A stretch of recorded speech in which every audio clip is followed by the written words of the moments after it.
Coming up this week on the Markcast, big time guests. We have had our string of blockbuster guests on the show lately. This week is no different. We have Eric Galko, former director of player personnel for the XFL, now working with the Shrine Bowl. Eric is analyzing the spring football landscape, talking USFL, XFL, and more. I think the successes that we had at the XFL, some were luck, some were, players being better than we expected. But a lot of it was long-term planning. And there's stories behind PJ Walker and Jordan Teamu and a lot of players that, hey, that wasn't here's a contract, come play. It was a year in the making and a lot of planning involved in that. So I think that's what I'm fascinated now is see what kind of major dominoes. I know those 10 poles you have to kind of hit, but what you don't see right now is what matters most. Then I'm really proud of sourcing this one. We have Justin Freeman of RunTheSims.com coming on.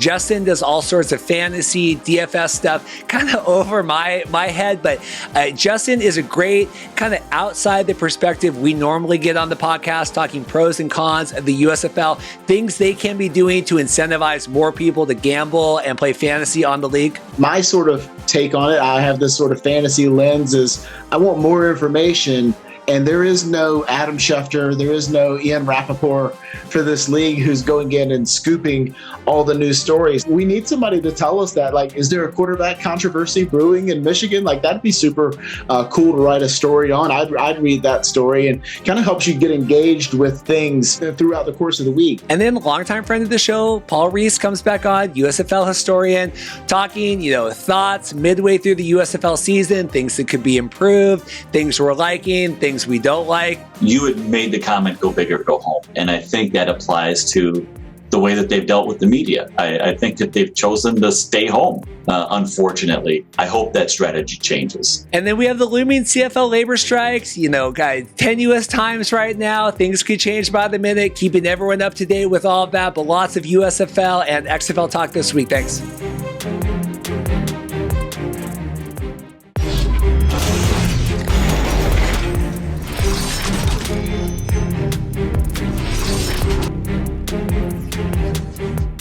Hey guys, welcome to the Markcast. Reed here. Want to thank you so much for stopping by today. A really exciting week. We are approaching halfway through the USFL season. A little sleepy on the XFL news, and we have a pending labor strike with the CFL.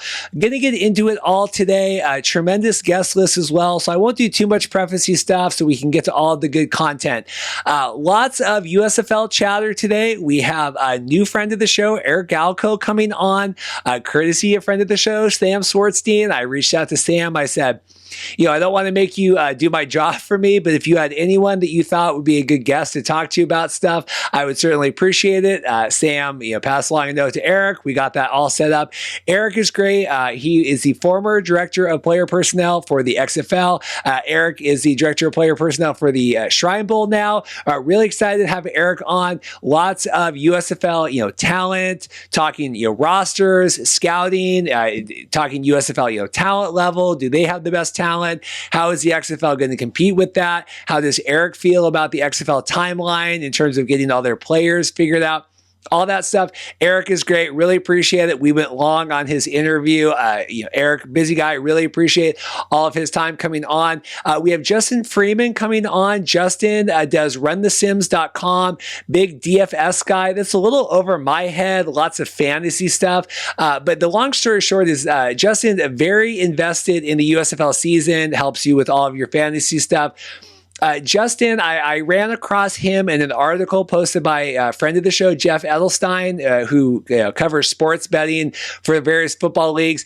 Justin had some frustrations with the USFL, talking about roster transactions, things like that. And when Fox is trying to approach, trying to kind of interest, sports betting, gambling, fantasy things like that, that's something that needs to be taken into account.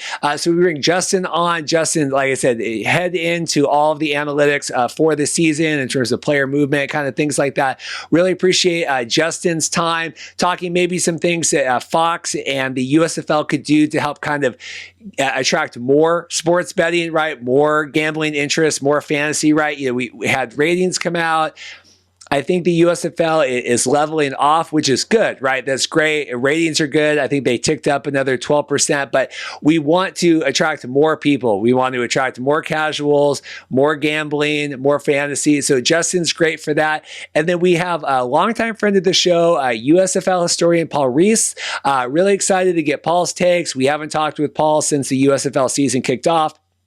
We, chat broadcast windows, time slots, maybe that could be help improve some of the USFL ratings for some of those, like the Peacock games and the FS1 games. Talk quality play with Paul. Really appreciate his time as well. Get a little XFL talk with Justin and with Paul just a little bit, but a big USFL show this week. Like I said, midway through the season. The other quick note before I let you get into everything. As always, like and subscribe if you appreciate all of the work that goes into this.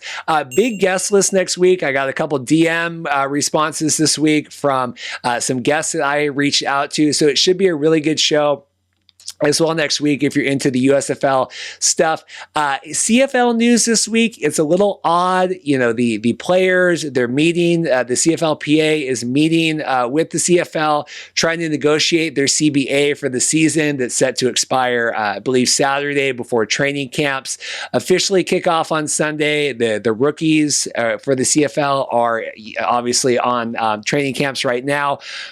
Kind of precarious, right? I was going to have Dan Barnes come on this week. He's been covering it really thoroughly, via his Twitter and his outlets. It's kind of one of those things like, if we record and they come up with a deal, it's kind of changing minute by minute. I have a wedding live stream tonight heading out to, and so, Dan is anticipating kind of a late Saturday agreement. I know they're meeting, like I said, right now. It could change at any minute, but that's something to kind of keep an eye on. We'll have Dan next week, but it's one of those things, I think, no matter when we recorded the conversation, it's such a fluid, kind of ongoing negotiations right now that I just don't think it would do diligence, do any justice whatsoever of recording something right now and have it be outdated here for the rest of the week as the podcast goes on. So keeping an eye on the CFL kind of negotiations. We'll have a big breakdown with that next week. Should be an early show, I believe, next week as well. We'll be coming on Thursday. I believe I have a wedding again next week. So look for that. I'll keep you guys posted on social media that way.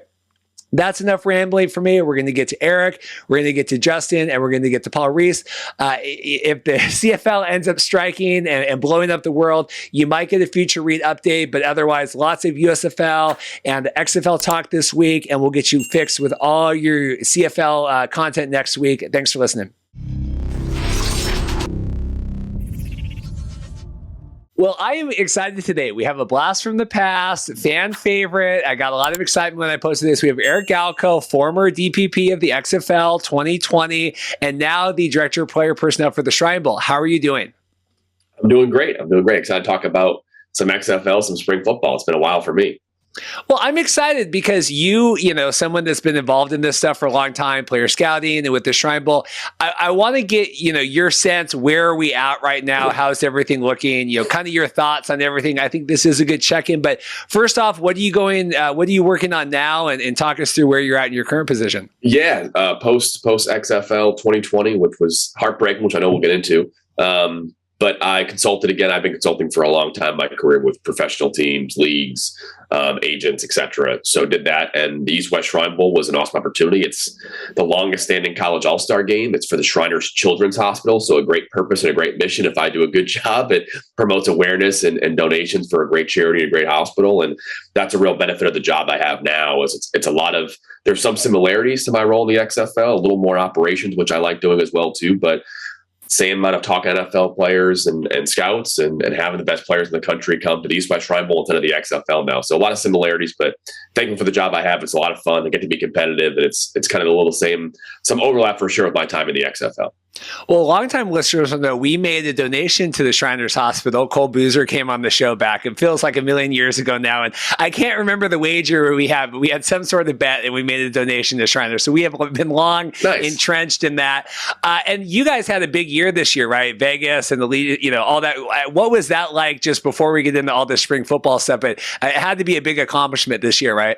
It was, and I'll use this word a few times, reimagination, right? Classic XFL word that we invented. I always joke all the time. Jason Wright, who's now the Washington Commanders president, he claims he invented reimagination. Oliver takes some credit for that too. But regardless, it's an XFL created word. And that was kind of the approach with the Shrine Bowl is, hey, it's been around for 96 years, but it needed some upgrading. It needed some reimagination. And that's what we kind of did this year. So move the game to Vegas, part with the NFL league office and the Pro Bowl.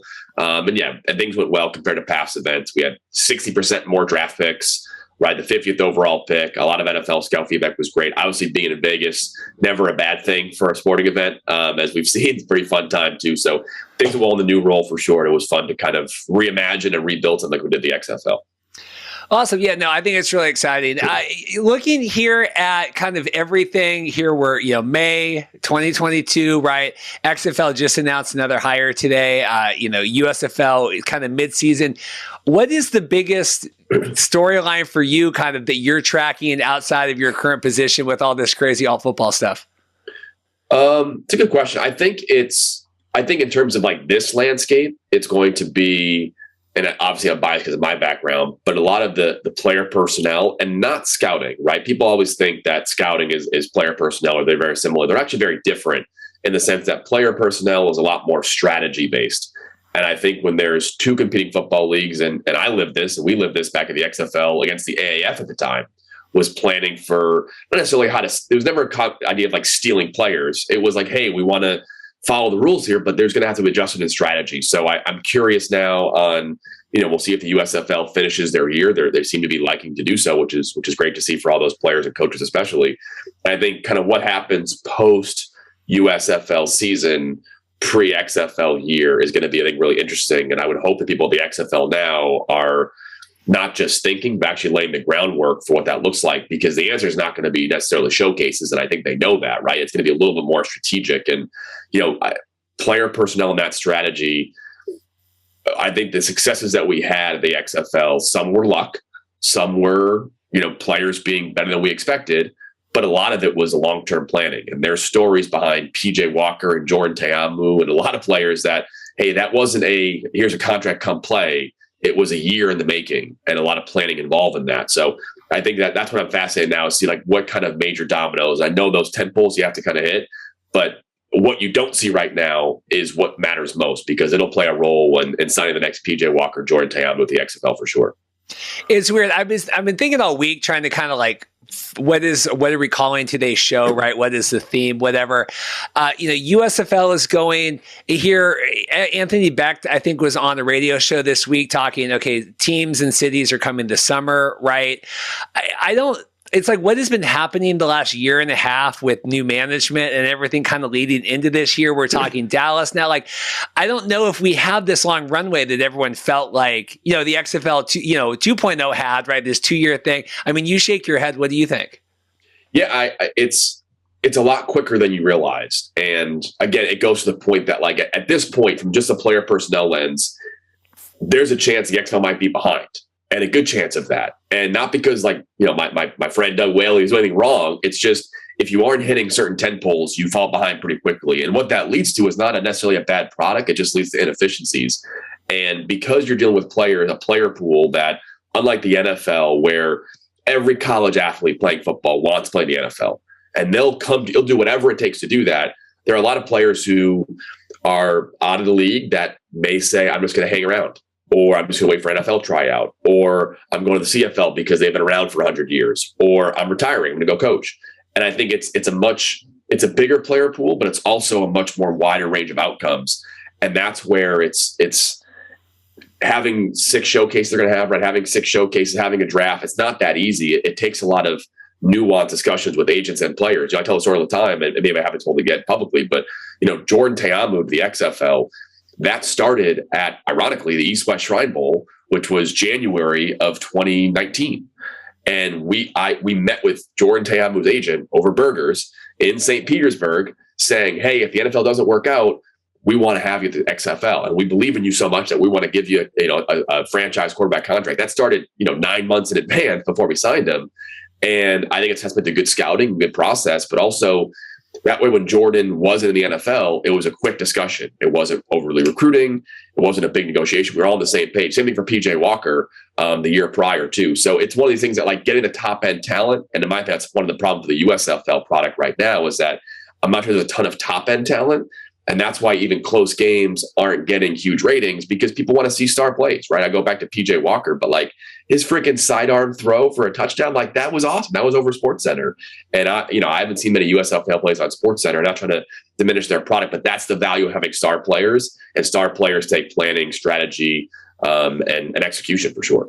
Well, and part of and we've talked in weeks past, Fox owning all this, right? ESPN isn't like, unless it's some phenomenal thing, right? I mean, I think they did limited, right? Week 1, highlights, but unless it's something truly phenomenal, like they might run the fan control football, something that isn't a competing network, then doing the Fox USFL stuff. What do you think about the quality of play? You said you watched, obviously keeping eyes on USFL.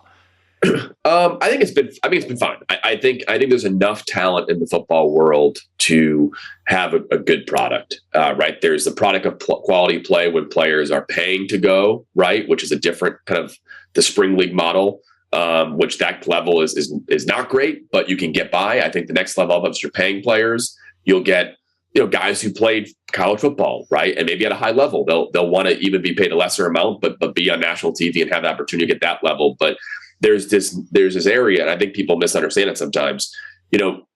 USFL players, your goal should not be having the guys, and XFL players too. The goal was never to have non-NFL players, right? It was to have players who weren't in the NFL. There's a difference, right? PJ Walker always should have been in the NFL. And if the NFL had a different film of him or a different view of him, he is in the league. And we, using efficient methods, got him there. And I think it's really important to find guys who should be in the NFL but aren't, and that's the kind of way you win early on.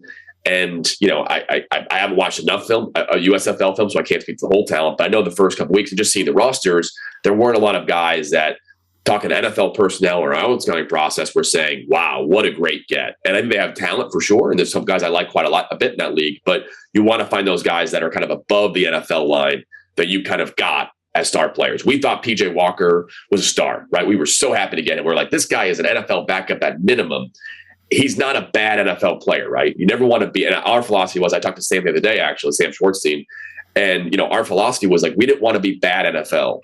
And it's really easy for kind of these spring leagues to kind of fall into that. Like, you want to be your own thing. And you don't want to have bad NFL players. And that's really one thing I think a little bit from watching the USFL. And again, I'm not saying every team is bad. Some teams did a great job, but there's not as many guys who are, I think, NFL quality in the league as maybe they were hoping. Well, here we had, like Ben Holmes, right, drafted to, the Generals, cut before the season even started, right? They bring in Luis Perez, who now is seemed to be kind of the backup now. But, that was someone like, God, that was the 4th overall pick. Your quarterback couldn't even make it, to kickoff here, 2.5 week training camp. Yeah, it's tough. And quarterback's tough one to make mistakes on. And I think one thing, and I'll always give credit, I think this was Oliver's idea early on, which was, our goal initially was 8 franchise quarterbacks, right? 8 tier 1 quarterbacks, where we end up calling them. And closer to the season, as we were talking, we're like, we probably need 2 franchise quarterbacks per team, because you just don't know, right? And I was surprised when I saw the USFL draft when Ben Holmes got picked, for sure. But I think it goes to show that, like, hey, you need to really have 3 good ones in camp, right? I look back at the Tampa Bay Vipers, and Aaron Murray wasn't a popular choice for that franchise quarterback either, and Taylor Cornelius wasn't either, and Quentin Flowers was either. But we're like, you know what? The good chance one of those 3 guys end up being a guy, and that's what you need 2 or 3 guys, and especially for a spring league. Again, I'll keep saying PJ Walker. Like, I was positive, and I made mistakes. I'm not saying I'm great or anything, but I was positive PJ was going to be special, and I wasn't really worried about their backup spot. But for every other team, I was like, we need to have 2 guys, Jordan Ta'amu and Taylor Heineke, right? We had 2 guys there. Jordan won the job, and Taylor was the backup, but we had 2 guys there. And I think that's what I think the USFL, you can't miss on quarterbacks. And I think that's one of the other problems they've had so far, is a lot of quarterback turnover. Is when you miss on quarterback, it's hard to kind of build fan excitement, fan engagement. Just a side note, and keep in mind, I have a signed Brandon Silver's shirt here, but Nice. but I mean, BJ Daniels should have been the starting quarterback for the Seattle Dragons, right? Can we? I mean, just 3 years in hindsight, can we please admit that? Yeah, I think both could have been good quarterbacks. I will say, Brandon was coveted in the XFL. So we had a process. I won't reveal too much, but we had a process where basically, myself and Doug Whaley and Oliver asked our head coaches, hey, here's a list of quarterbacks who are out of the league, likely out of the league or could be cut. And it was about, I mean, like 50 guys, 50 quarterbacks that I pre-vetted saying like, hey, these are the guys that have any sort of experience. Rank them. And you'd be shocked how many like Brandon Silvers. I think part of it was because he had just played well for one of the AAF teams. Yeah. And it was like an obvious thing. And I was surprised. And at the time, I had input on the quarterbacks. But at the end of the day, we let the teams decide who they wanted a quarterback. And as much as I was like, are we fucking sure about Brandon Silvers being the guy? Teams wanted him. And I think to his defense, if he's in maybe a different scheme, if he's in Houston, who also had interest in Brandon Silvers, maybe has a better XFL career. But yeah, I was surprised. I love BJ Daniels. I actually worked with BJ Daniels at York Hall Football, which was a startup league a couple of years ago, about 6 years ago now. And BJ's team leader, great guy. So I was hoping BJ would have won that job as well, too. And I think there were some teams we saw towards the end of the XFL, Cardale Jones versus Tyree Jackson. He might have won that job. I think if we had more runway, that would work itself out a little bit for sure. Cardale Jones signed to the Edmonton Elks right now, which was the shocker of all. I mean, I don't want to. We don't have to go down that, but I do not think that man steps a foot on the Canadian football field this year. I don't care how wide or narrow their hash marks are up there. Yeah. I think that is. So you Ben Holmes the miss USFL because I want to get to XFL here too, but like. You said the quality of play is fine, right? And it's fine. And I get, and people hate me. I'm like the negative, I'm the anti-Mr. USFL, but like it doesn't, to me, it's not permeated any sort of like society at all right now. And I was not podcasting when the XFL, right? I got into this stupidly when The Rock and everything bought into this, but like, XFL, when I was watching it, it felt like it was a part of society where this exists like on Fox platforms if you check it out. Yeah, I think part of it was the great marketing that the marketing team did. I think that it really we kind of built up this excitement, and to some degree the AAF doing okay to start and then kind of ending in the Firefest way that it did. I think it kind of felt people were robbed, and that really I think helped us for week one. But again, I give a lot of our college DPPs, our DPPs, those teams building good rosters. But again, we had cool plays, right? I mentioned the PJ Walker sidearm play.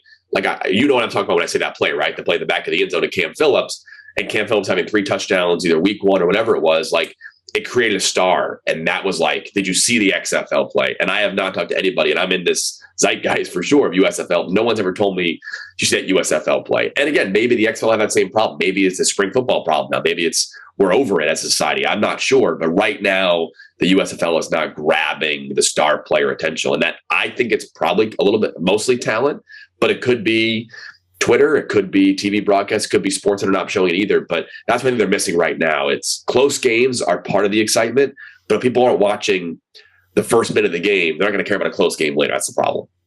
I think that's a great point. Yeah, I mean, we see a lot of 16 of 18 games or whatever have been decided in the last it was one possession or one whatever.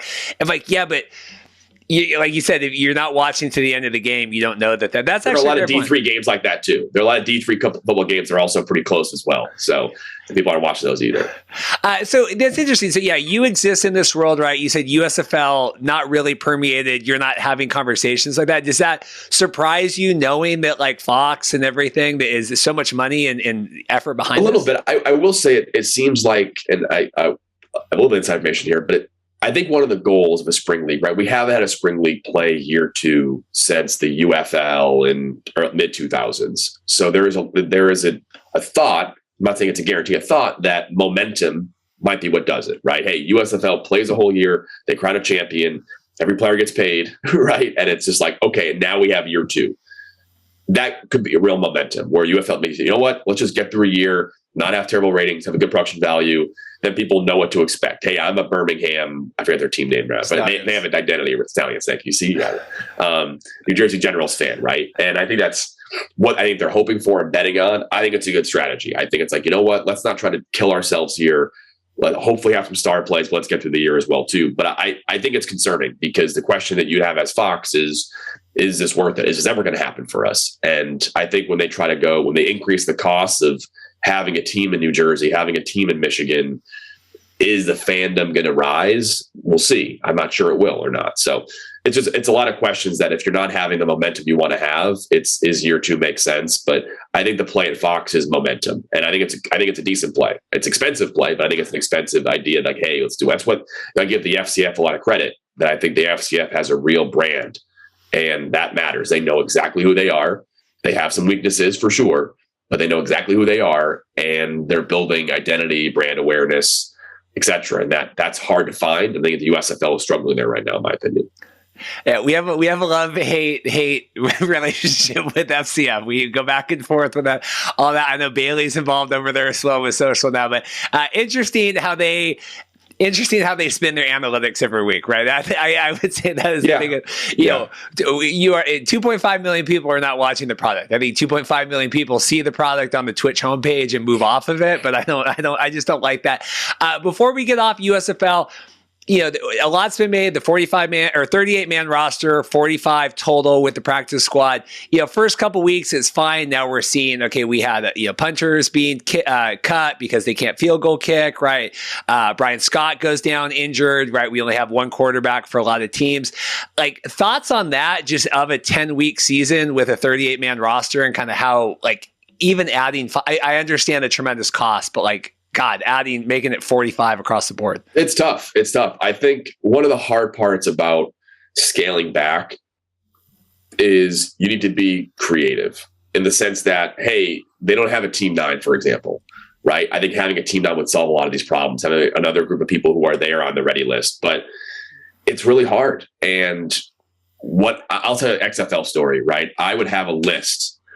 I looked at it every morning when I wake up, and it's what caused my hairline to start receding, is the list of offensive linemen we thought we could trust in the game, on the street, not in the league. So we had all of our teams, we had team 9, and then I had a ready list. And every offensive line injury, we'd be closer to it. And it was very small towards the end of the league, right? Offensive linemen especially, they're hard to find. And I think it's one of the hard parts of having a smaller roster, is that, you know, we had the benefit of team 9. So we had 6 offensive linemen on team 9, meaning like those guys were paid in the system through HR, in shape, ready to be dispersed. So if the Guardians had an injury at offensive line, which they had a ton of them back then, right? We have a guy ready to go. And that's important. And I think if you're the USFL, when you start losing players, it's not just about bringing guys in, because what happens is if a guy is coming off the street to play receiver, play offensive line, especially, or DB, and they're coming off the street and you're not aware of how in shape they are, then you have a torn Achilles, and then you just wasted a spot. And now you're in trouble. And then that player's upset too. And that agent's upset. And everyone's upset. And that player's going to come back next year. So it's very hard to have smaller rosters without having kind of a ready list of guys ready to go. And I think that's something I think if they had to do again, I would hope they kind of look at that closer. I think you can get by on smaller rosters, but you can't have smaller rosters with no fallback option. That's the real concern I have. But if they had pop-up workouts, you know, showcases, if you will, right, every 2 weeks, where people would even come in if they're unpaid, if they're paid to come in, whatever. But like having people who are in shape, ready to go, I think is really hard to do. So that's what I worry about, is that, again, you can't, and again, it's about the quality of product, right? You can't have, you know, we saw position players playing baseball at pitcher, right? You can't have a first baseman starting a game for you as an MLB team. You can't have a running back starting a game for you at quarterback in the USFL. That'd be a real tough situation. So smaller rosters can make sense, but you can't just say smaller rosters end of discussion. It's really hard to do that. Well, but offensive line was it. Well, no, I mean, especially because like you're in a bubble. Like it's not even like he could walk across the street and go join. Like it's not even like, oh, we got to fly him up to New York or whatever. Yeah. We got to get stay at the hotel. I mean, it's one of that's the Brian Woods though. That's the Brian Woods Spring League. Like we don't need that many guys, but Spring League also ran for 6 weeks or whatever and didn't go 10. And then the championships and the playoffs. I mean, 12 weeks is a long time. And didn't play full games necessarily. It was kind of a scrimmage mentality. It was different back then. And also, you know, guys in the Spring League at the time were playing like this was their last chance, right? And I think for the USFL, these players are not going to leave it all on the field. They're pro athletes. They want to not ruin their life. So if they have a bum ankle, they're not going to play, right? Spring League guys that were paying to be there may have been more likely to do so. But it's it's tough. It gets dangerous. One thing that the XFL I'm really proud of that we did was we never worried about the money side from adding players to the roster when there was injuries, right? Hey, if you needed players, let's get you players. Like, let's not have any issues about it. If we have to break our protocols, we'll do so. We don't want any player feeling like they have to play because their team's down somebody. And that was important for me and the whole league. But I cared about it because I have it at the Shrine Bowl as well, because I want players and agents to know we have their back. And that pays dividends year 2, year 3, year 4.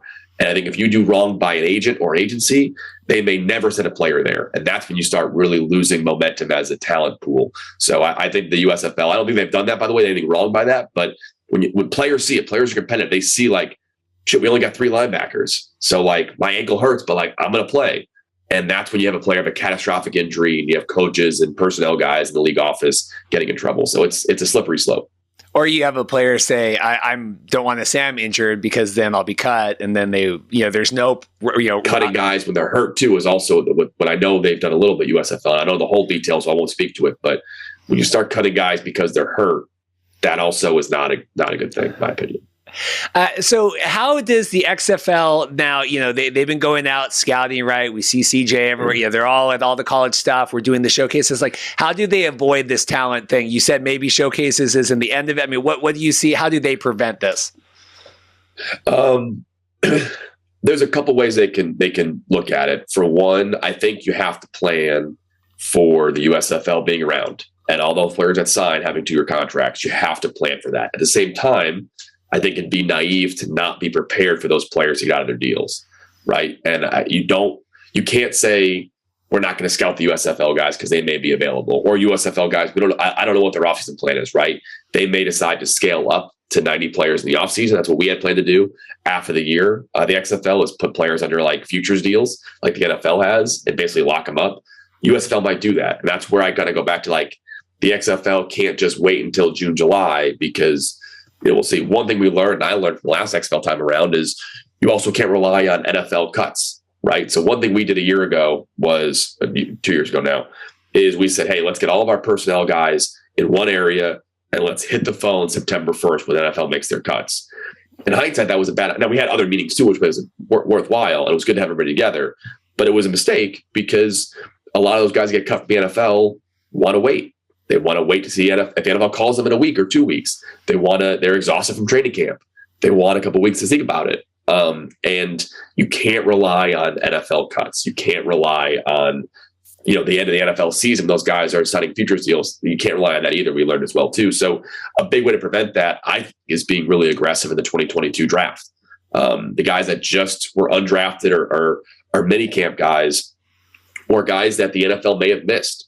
Jordan Tayamba was a mini camp guy after the draft. It wasn't a high PFA, and they got to camp later on. But we were confident as a scouting team. Right? We did our homework on that as well too. And it's a little bit of uncovering those guys because the CFL is going to get those guys too. And I think if you can't have the 2019 through 2021 draft classes, because the USFL has a lot of those top guys, and the CFL is right there. Like the XFL can't sign guys now, but they have to be planting the seed for a lot of players as soon as possible. And I think if that's what I hope they're doing right now, is really attacking the 2022 draft class. You don't want to be too young as a team, but you can't wait for cuts to add your rosters. They've got to have a good player pool built by now for the 2022 draft class. You're also going to be in trouble.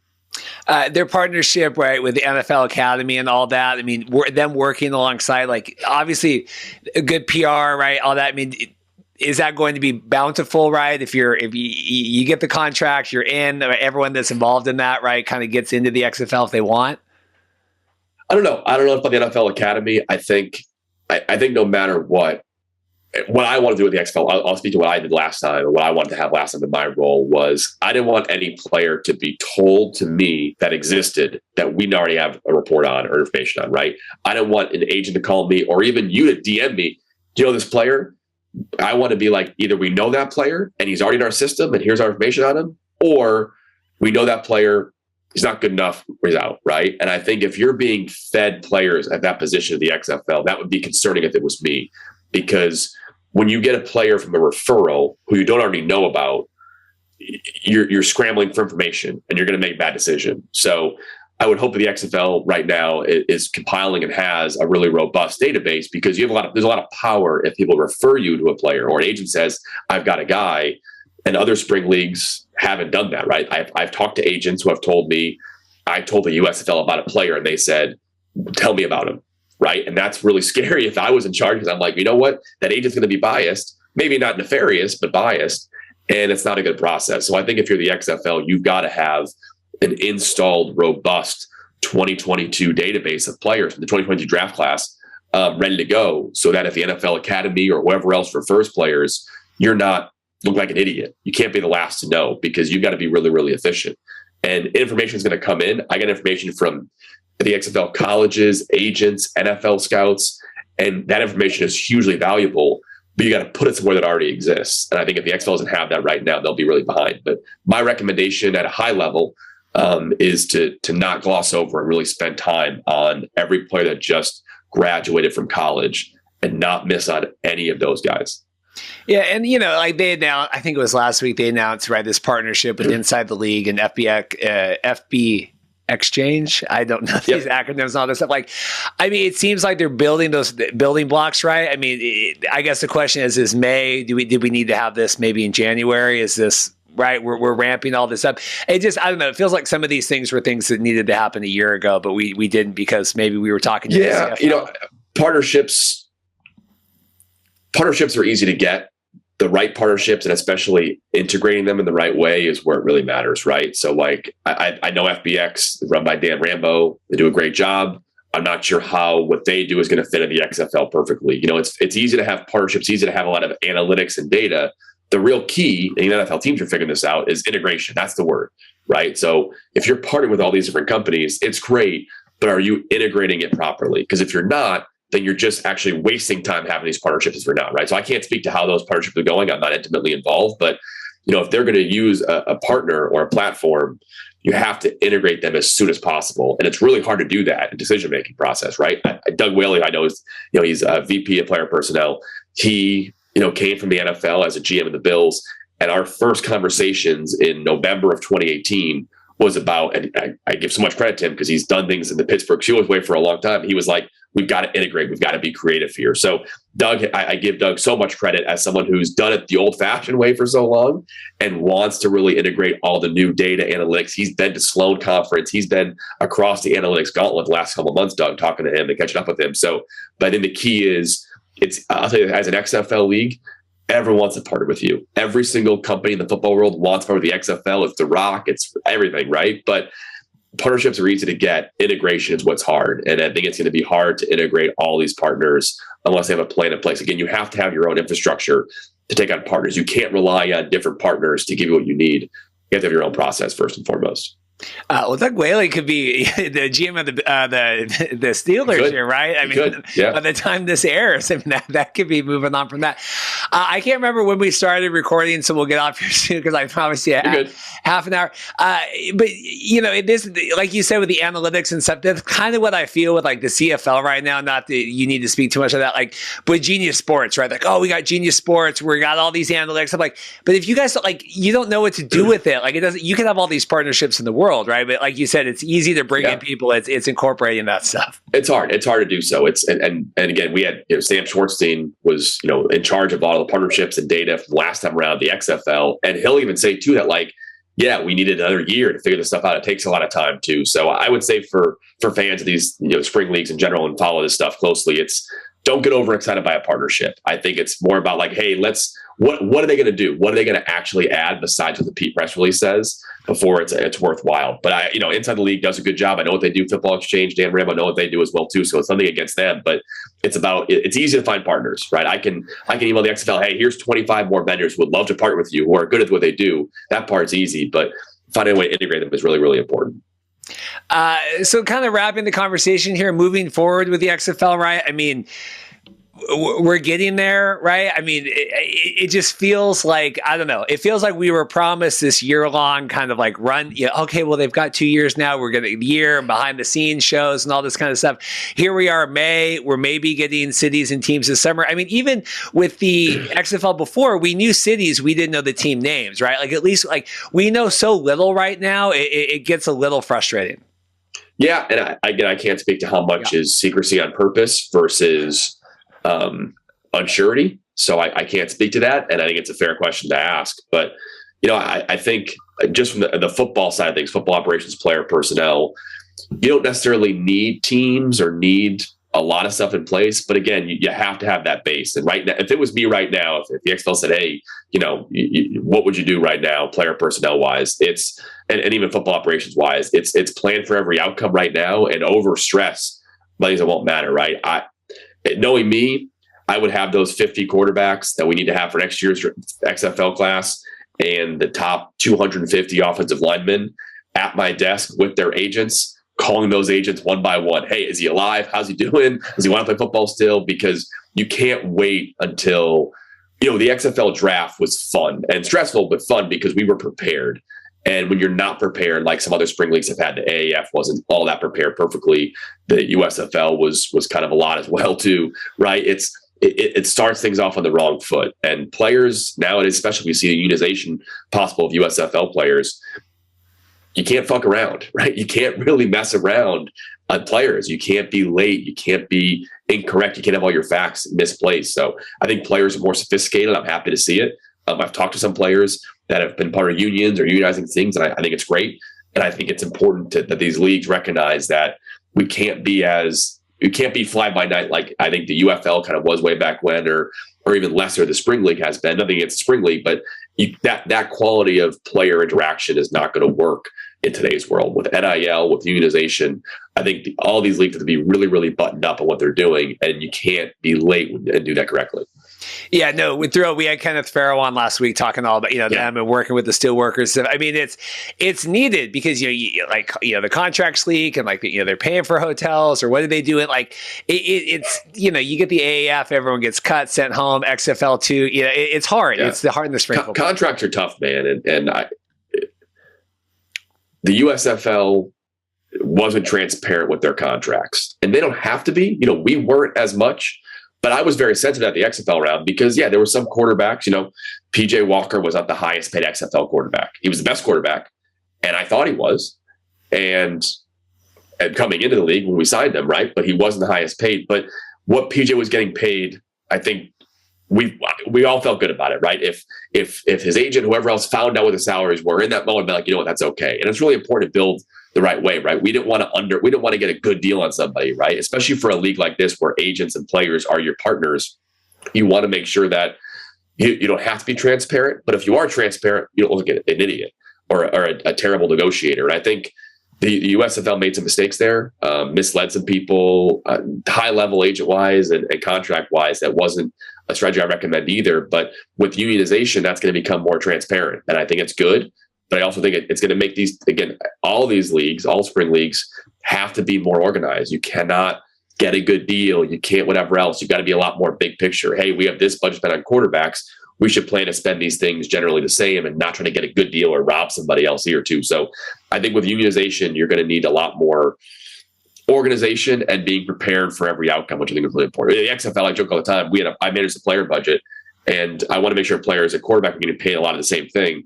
But I had what I called, which is not what it actually was, but I called the Kaepernick Fund, where we had enough money set aside in our player pool that if just in case Kaepernick wanted to play and everyone signed off on it, we had it available. But it took a lot of planning to get there. And I think I made sure we were always, below budget just because I wanted to be good at my job, but also because in case something came up. And I think you never know when things start building momentum wise to have that availability. But it's also important to make sure players are not feeling they're being taken advantage of. So.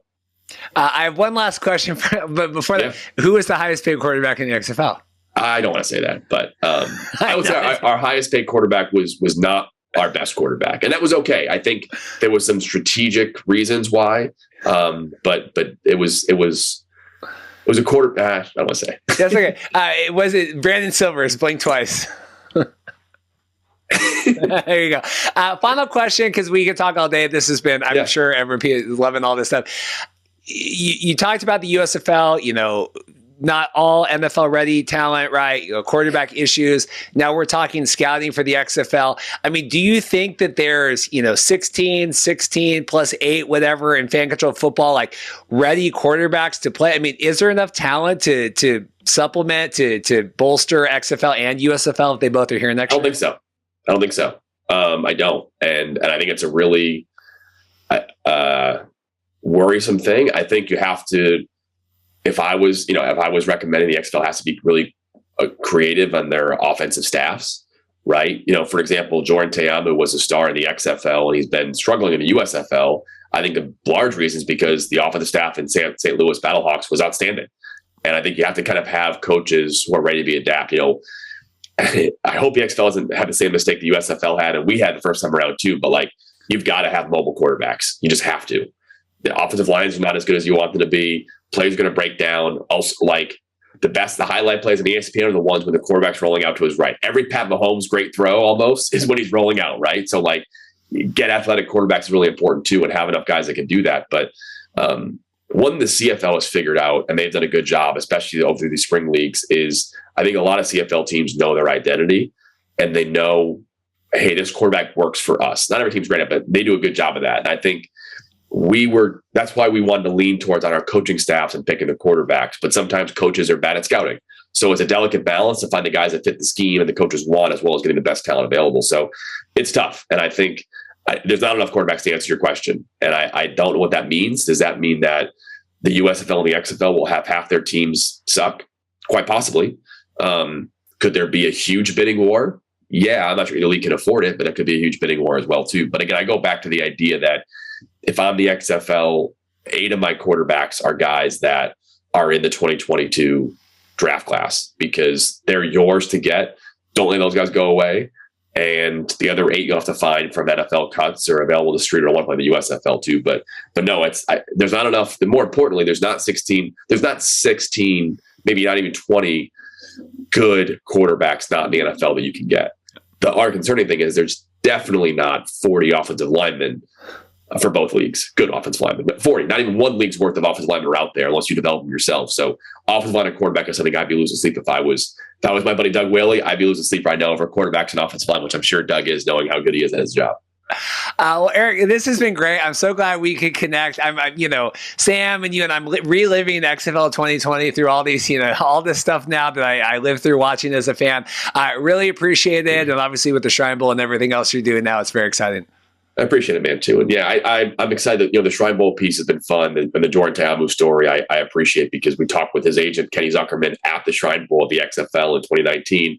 And it's come full circle as well, too. But it's been fun. I'm rooting for the XFL. I'm rooting for the USFL. I know a lot of people, especially players there that are involved, too. So I'm hoping these leagues work out, too. But I think it's a very different world than when the AAF announced they were going to play in 2018 to now. It's a much more sophisticated world too. So I appreciate the work you do in covering it, and let's talk again soon, buddy.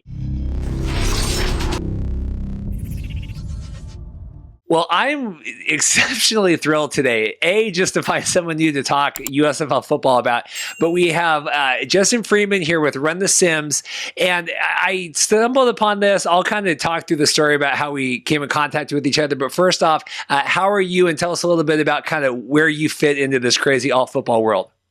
Yeah, we were just kind of talking about this, how there's these little corners of the internet where you don't know that there's other folks out there with the same kind of quirky interests that you have. I have 0 friends I can talk about USFL football with, so I'm glad to be talking with you. But I'm Justin Freeman from runthesims.com. We are a fantasy football tools and betting website, and so we've been hyper focused on USFL, trying to soak up every detail we can get our hands on.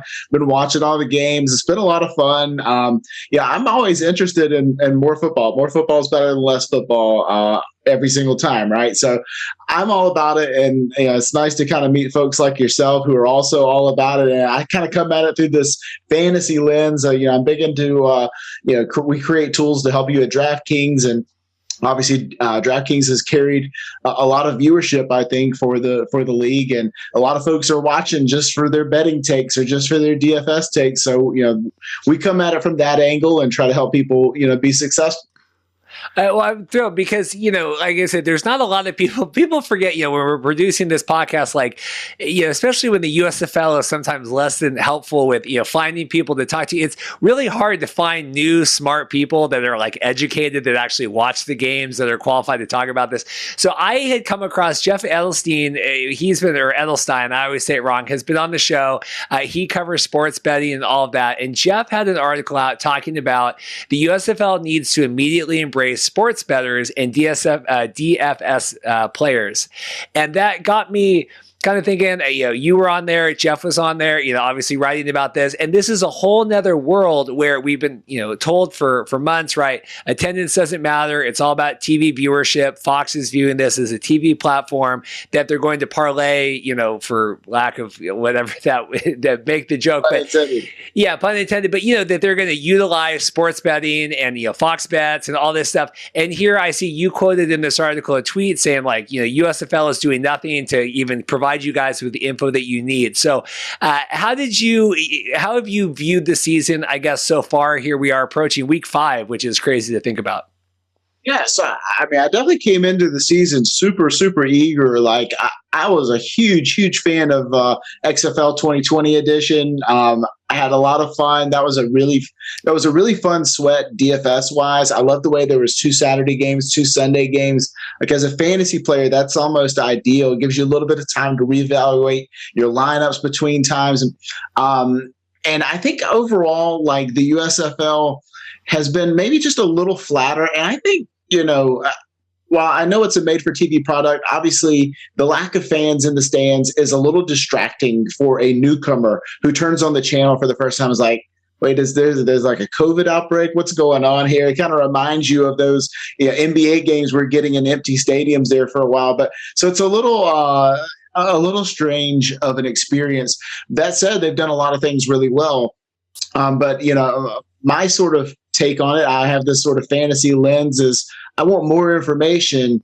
And there is no Adam Schefter, there is no Ian Rappaport for this league who's going in and scooping all the news stories. Like you think about just like the last couple of weeks, all of a sudden we had this surprise game where Shea Patterson's not the starting quarterback. It's Paxton Lynch. Well, nobody knew that was going to happen. Like we've seen Paxton mix in just a smidge, but we didn't know he was going to be the starter. And now granted, he ended up getting hurt on like the first or second drive of that game and ended up not mattering. But still, like we need somebody to tell us that, like, is there a quarterback controversy brewing in Michigan? Like that'd be super cool to write a story on. I'd read that story, and kind of helps you get engaged with things, throughout the course of the week. And obviously the big thing that kind of came to a head in week 3 was the lack of injury reporting. And the injury reporting has been hit or miss consistently throughout the course of this season. But week 3, it came to a head because the leading rusher of the entire week, Reggie Corbin, was marked inactive by the official team Twitter account. So here we are thinking that Reggie Corbin's not even in the picture. We've got Cameron Scarlett, we've got Stevie Scott, the 2 running backs for Michigan. And I was obviously super heavy on Cameron Scarlett that game, so I was not very excited to see Reggie Corbin consistently go bang his head off the goalpost as he scores touchdowns out there. So, there's just a little, things like that can be cleaned up that are super easy. Like fans just want more access, and obviously they've tried with the docuseries to get us involved that way, but it's really just more like routine news reporting, not things that are like super breaking or anything like that. Just like, is there some depth chart turnover type situations we should be aware of? Should we expect to see a different style from this coach heading into this week, or whatever that type of storyline might be? Like, help us know what to expect going into it. Otherwise, we're flying blind, and that's not really a super fun experience for anyone. Well, no, and we're critical on it because these are tangible, easy ways to kind of improve. And that's always my thing, because I get a lot of like, okay, you're hating on the league, or you're hating, you don't want this to succeed. I want, like you said, all football is good. This doesn't interfere at all with the XFL, CFL, anything else. It's little things, like you said, sending out injury reports that aren't at 3 a.m, right? Having, like you said, maybe a built out PR team. I mean, I get that these are kind of growing pains year one, but it's also Fox Sports. And so I have a really hard time like giving them the pass when it's okay. Fox Sports just paid $350 million for Tom Brady, right, to go commentate NFL games. But yet here we are, we don't have roster reports for supposedly what is your big spring kind of football endeavor here. Yeah, exactly. So it's like, to me, if you're complaining without solutions, then you're just kind of a hater, right? But if you have solutions that could easily be implemented in the league, to me, that's just constructive feedback. And so I want the league to do well. I want them to do better. Like I don't want to be frustrated by my viewing experience, and that's kind of the way I felt after that week for sure. And I mean, even we had a quarterback change this past week for Pittsburgh, with Kyle Lauletta taking over at quarterback again, so to speak, for that team. And it's just like there's a lot of things that could be known. They're very easy to know if you're working at it and you've got somebody down there reporting on it. But it sounds like they've actually actively kept Birmingham media from covering any of the non-Birmingham teams, as I understand it. So the local Birmingham media can cover the Stallions, but they're not allowed in practices for the other 7 teams. And that's a lack of access. So it's like you could actually just leverage the people right down the road in the backyard who could go out and give you some of these Rappaport, Schefter type of scoops. Just based on what they're seeing in practice, right? And your little sound clips that they could get from players on their way, out of the gate on the way to the bus back to the hotel or whatever. I mean, like, you think it's not a huge amount of work, and Fox has talent down in Birmingham. Like, it's not like it would take a huge lift. So I would love to see them just consistently try to get more nuggets out throughout the week, because, whether you're a person who just loves to watch the game and follows it throughout the week, or you're a fantasy player, like, you kind of hang on those. If you think about how the NFL sort of season flow works, that weekly rhythm, after the Monday Night Football game, it's kind of like, okay, you get the Tuesday injury reports, the Wednesday injury reports, you get some news about so-and-so's a little banged up. We're keeping an eye on this. We're monitoring that. And then by Sunday, you've got like 30 storylines that you're kind of watching to wait, see how they unfold. There's drama built into the way the game plays out. So that's what I'd like to see the league just sort of build up more. And they could, like, it's all right there in front of them. I was Googling here, trying to find so Josh Love here now has been signed this week, kind of one of the major storylines coming out. He's been signed to the Panthers, right, from the Maulers, which, we can also lament the Maulers here another time. Yeah. But, that's a major story, right? Like, why is Josh Love, coming in, right? Shea Patterson's hurt. Is that what's going on? Or is Lynch hurt? Paxton Lynch is hurt, right? So, I mean, here's a major storyline. We have one of the quarterbacks jumping ship, right, to the Panthers. That's, one of the, I would say, the largest fan bases of the league right now. I feel like more buzz could be seen around that than just like, well, here's the social media graphic that we put out. Like, there you go, moving on, right? And so there's another example where you talk about sort of lack of connectivity. The team, or the Maulers tweet out at 3 a.m. a couple nights ago that they've signed Vad Lee, quarterback. And we're like, so they're going to carry 3 quarterbacks now or what? And I go check their website, and Josh Love's missing from the team website. So I'm like, oh, well, they obviously also released Josh Love, or waived him, or whatever the proper terminology would be for that. And but that part was not reported. I'm like, well, that's a huge story. Like, that should be brought up, and then you don't find out until the next day, where Michigan puts in a claim on him to get him. And it's like, well, this is the stuff we want to see. And luckily, we have plenty of time to react and adjust. It's early in the week, but like, that's a story. That's a USFL.com article. That should be included in their coverage. Beyond I just find their sort of handling of social media to be really surface level. Like, when you could be linking out features to important stories that we care about or could care about. Well, I even saw they were pulling, some guy did a video on YouTube talking about the Doink field goal, and like they copyright claimed him. I saw that was kind of a story that had come out this week. Like, God forbid you have anyone. And I think he gets more views on his YouTube channel than they get on like FS1, or they have like the last week. So it was kind of funny. Like, well, maybe in retrospect, you would want him to promote that.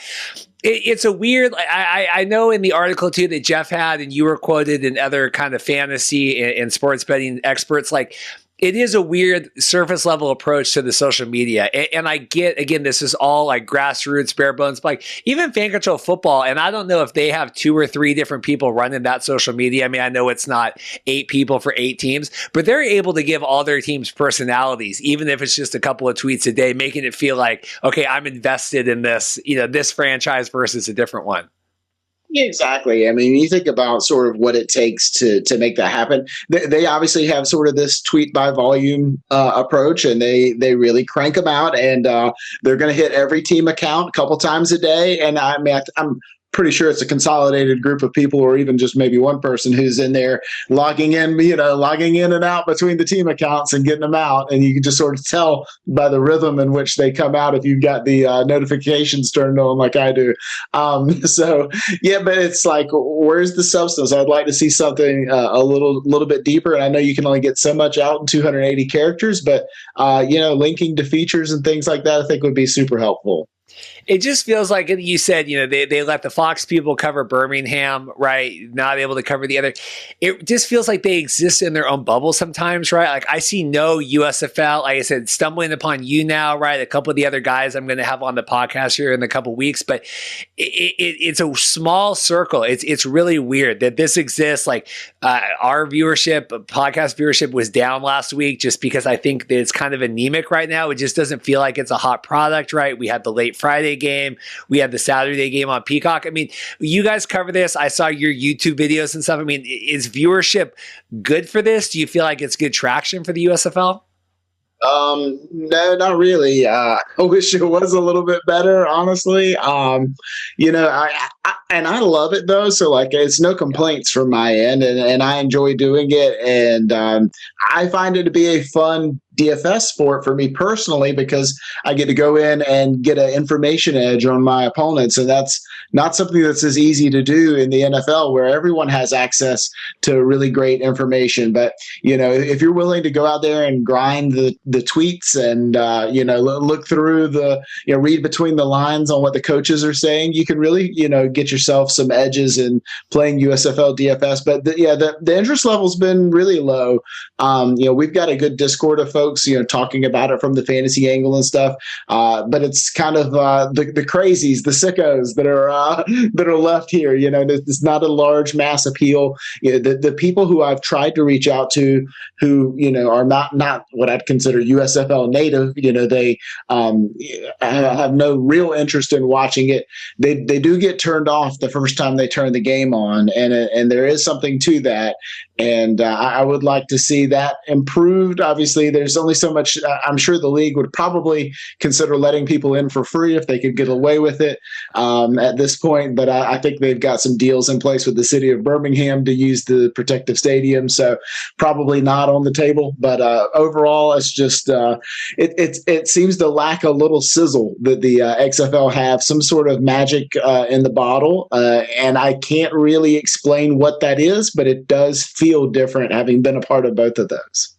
Yeah, because I didn't do any of this when the XFL was around the first time. I mean, this wasn't like I came in and was deep entrenched in all this. I got into all this after The Rock bought the league and kind of all that stuff. But, even just casually with that, I mean, I would see the games on TV. I would see the games at bars. I would see people wearing stuff. I mean, obviously it helps having the teams in the cities. We've talked about this. And I worry that by the time we get to year 2, if we coast along at 1 million, which it seems like viewership is on kind of the prime time games, obviously not, the late night FS1 or whatever, but 1 million people a week, if we cruise through to April and then come back next year, like, I don't know if that's enough to bring the teams into the cities. Like, what do you think about that? I mean, obviously, their business plan and kind of, at least in theory, right, what they're planning to do. Yeah. Well, I think that's their best chance, is to hope that bringing them back into the cities does invigorate the sort of loyalties associated with those teams and the attendance for sure. And we saw it's just going to be interesting to see how much the XFL, I guess, steps on the toes, or how much they're compete like direct competitors with one another, in the sense that like they're competing in the same time slots and that sort of thing. I think that could be an absolute disaster for both leagues if they can't find a way to sort of segregate the calendar and say, hey, we'll take early February, mid-February through May, and you guys take May through August or whatever. I think there has to be some sort of separation there. Otherwise, people want a little bit of breathing room right after the Super Bowl before they're ready to dive back into a fringe football league. But maybe it only ever exists as like the thing that people turn their TVs to when they just have nothing to watch. I don't know. I am not particularly bullish on the long term after what I've seen so far. The football's been okay, but even that's not been up to some of the standards of spring leagues that we've seen in the past. I saw an interesting tweet today from Pro Football Focus's Eric Eager. He talked about comparing the passing grades between the XFL 2020, which had a 4-week shelf life, and the USFL. There were 176 dropbacks for quarterbacks in XFL and only 135 for USFL quarterbacks. So a significant lack of pass volume, which I think people tune in to watch people throw the ball around. And the average passing grade in the XFL was 82.8 versus 53.7 here in the USFL. So we've seen some, I'd like to think that the football has not been bad, and it feels like it's not been bad. The games themselves have been close, but we haven't seen spectacular play. We haven't seen that. If you told me, are any of these quarterbacks going to be getting phone calls from NFL teams in the fall? I mean, maybe Kyle Slaughter gets brought back in. Any of these guys could get brought back in to have a cup of coffee during training camp when they need some extra arms around. But I haven't seen anybody stand out in a major way as guys who will definitely count on getting a phone call from an NFL team. So the football's been a little bit below par, but still it's early enough where I'm willing to give that a little bit of grace. Hopefully that'll turn around a little bit here soon. Yeah, if you're a fan of the Pro Football Focus, I would just stay tuned next week. Might have some good stuff coming up there as well. I'm very excited about that. Awesome. No, it's hard. And I know, got friends of the show that we've had, right? Brian Scott got hurt, had to go home. He's someone that really could have excelled or did excel, had excelled so far. Was really hoping this was his shot. I know a lot of the special teams guys have been released or moved around. We had the punter that with Michigan, right, that got released because he couldn't kick. But, you're putting these guys in disadvantageous situations. That's a hard word. And then some of them are failing, right? For lack of, it's not even their fault, but then it comes across as poor play and then poor on them as well, right? Well, they see that's why these guys couldn't cut it and that's why they're in the USFL, right? It's a weird self-fulfilling prophecy. Yeah, it is. But there are some things, some positives to take away as well. I don't mean to make it all doom and gloom. It's the football has been super competitive, even if the quality of play hasn't been amazing. The games have been super tight, super fun. They've all come down to the wire. You felt like all the teams have been sort of having to keep their foot on the gas for 4 quarters. That means they did a good job creating parity within the league. Something that the XFL did not have. You saw the Houston Roughnecks in that league just sort of walk away from the field pretty early with a dominant quarterback and a dominant receiver. And here we don't have that. I don't think, even though the Stallions are 4-0 right this second, I'm not a huge believer that they're just talent-wise heads and tails above anyone. I think they may not even be the best team in the league despite their 4-0 record. So, I think the first down technology, I consider that a major success once you remove the kicker issue that went along with that. But they fixed that. I mean, I can appreciate the speed with which they are fixing the problems as they arise. And that's one of the only things you can sort of ask for there is that they are adjusting to problems as they see them. They're not waiting to the off season. They sped the clock up because that's something they felt like they wanted to do. While I think that has obviously some pros and some cons associated with it, probably overall a smart move for them to speed the game up and not occupy so much real estate on TV. But I think overall, I like watching football in the spring, and I think they've done an adequate job, rising to the occasion. Yeah, here at NFL, we're now having longer overtime. At USFL, like, we got to get out of here. We got to cut the game short. We got to get. I mean, what do you think about that as a fantasy person? I missed a lot of this last USFL weekend with work and some of the time slots. Peacock Premium is really hurting me there. But I mean, did you notice the time clock? Was that big of a ride or die moment? It was a big deal.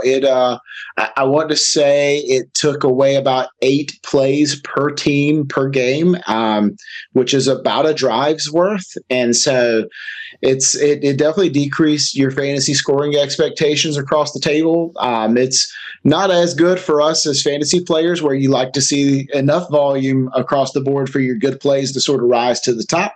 But overall, we'll adjust there. It's not a problem for me, especially when we're going to have kickoffs at 10 p.m. Some nights that was a long night trying to stay up for that game, but we made it through. But yeah, overall, I'd love to see more plays, but I understand the time constraint, and I think I think the intent there is exactly right on. I went to a baseball game with my 4-year-old son last night, and it was a college baseball game, 9-inning game. It started at 6:30. It didn't finish till 10, and it's I can't be out that late with my kid. Give me a game that's in and out in 2.5 hours, and we can do that. But once it gets much longer than that, the attention spans get weak. It gets late at night, and everybody's just had enough. So I can appreciate speeding it up. Yeah, it's hard. I like the games. I'm having fun. The attendance really bothers me. I know some people. I've watched baseball my whole life. It's really hard. I mean, even the NFL piped in some noise and stuff and tried to kind of make it feel like there was a little bit going on. It is really hard, and it's a really hard sell. We had this. I guess came out after the last episode aired. Farhan Lalji, who's he's the premier CFL media guy, right? It's been on the show, and he's like, "Hey, I finally turned on the game Friday night because the Stanley Cup, I think Edmonton had blown out the Kings or whatever." And he goes there's no one there. What is going on? And it's this is someone that's as connected to football as anyone could be. And these are people that you want supporting the league. It's just really hard. It's really hard that not every single person that's turning on the game exists in our Twitter sphere of well, see, this is the plan year one, and then they're going to do you can't have that conversation with every single other person that's turning on the game. And I think I think we found a floor, and it's 1.5 million or whatever that's going to watch this game. But I don't know what we do this season to kind of spark any more interest in that. Yeah, well, I mean, I also wonder, it's obviously a new league. There's some novelty associated with that. Does that mean that the numbers actually inflated a little bit more than where the actual floor is? Once the newness effect wears off, does it shrink back down a little bit more? In which case, the league's probably got some real decisions to make in terms of, viability and that sort of thing. But I also do wonder, from Fox's perspective, knowing how much it costs them to execute the league, what is sort of the break-even point in terms of how many viewers they need to succeed and to be viable? If it's either, throw this on or throw a rerun of American Idol on or whatever the alternative is, this probably does better than whatever the rerun was doing, but it's also a lot more expensive to pull off. So I'm confused as to how that works. That's above my pay grade, but I do hope it can make it through. But I'm like you, I've explained the hub format to my group me friends, and they're like, whatever. I don't get why there's not people there. So yeah. So we brought you on, right? We were talking fantasy, right? Betting, all these kind of things, DFS. So you wanted more transparency, right? Injury stuff. What are some other, because we said, we want it to be tangible takeaways, things, not just complaining for complaining's sake, other things that you wish the league would kind of steer into either throughout this season or especially when it's regroup time. Because I do think we see a season 2 in some format. I don't think that Fox is pulling the plug. I mean, the ratings are fine. Everything is fine. It's the base level that we can do. We're bulk tweeting. We're doing everything. So what would you like to see at least going into year 2? Yeah. So I think from the injury report side, I'd love to see just a page on their site that was simply all 8 teams with a day of the week column and the list of players on the left-hand side. And, Jonathan Adams limited hamstring Wednesday, full practice Thursday. It doesn't have to be super complex. Just show me what everybody did each day of the week. That would be pretty in line with what the NFL does. And have your inactives report come out at some standardized time. Pick your time, 24 hours before the game, 2 hours before the game. Who cares? Like, just make it the same time. Across the board, I think that would be good.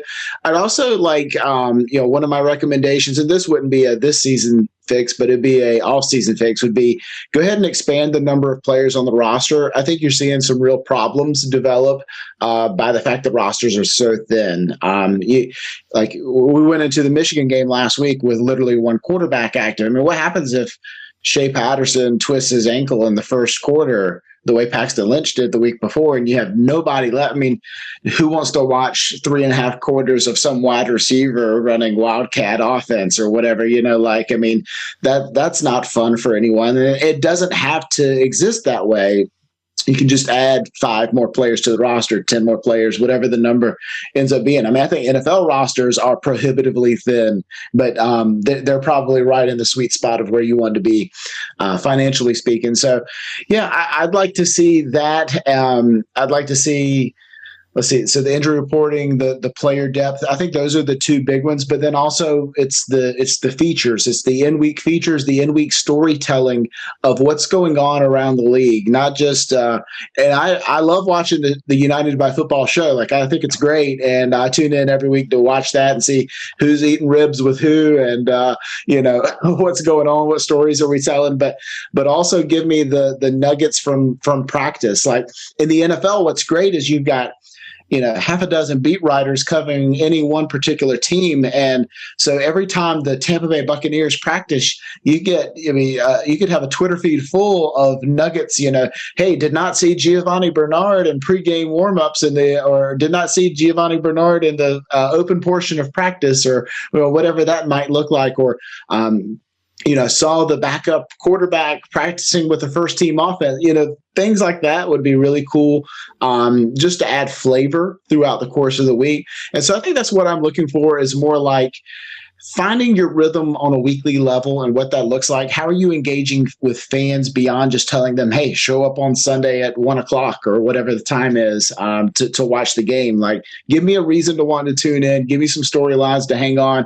Give me some chum in the water between every weekend, I have begged them like every week, like, anybody, like, let's set up, because like I'm sourcing, like, we had Procure on last week. Like, I had to track him down through my former life of like emailing past coworkers like Kevin Kugler. Like, we're getting people from the league on, but it's like, it's basically through like sheer force and them not wanting to, right? It's me literally like not begging, the guests to come on, but like, begging the league, them saying no, me trying to find other ways to reach out. And it's just, I don't want it to be that way. And I'm just tired of this, like, well, we exist in the Fox Sports world and that's enough. And like, we're going to let, the Fox stations in Birmingham cover this, and like, that's fine. And I don't know. I think by week 5, I think we're stabilized enough. Like, let's try experimenting with some new things. You know what I mean? Like, I get the first couple weeks, like, God, we got everybody here. It's a kickoff weekend. We're moving through. But like, we're in season now. Like, because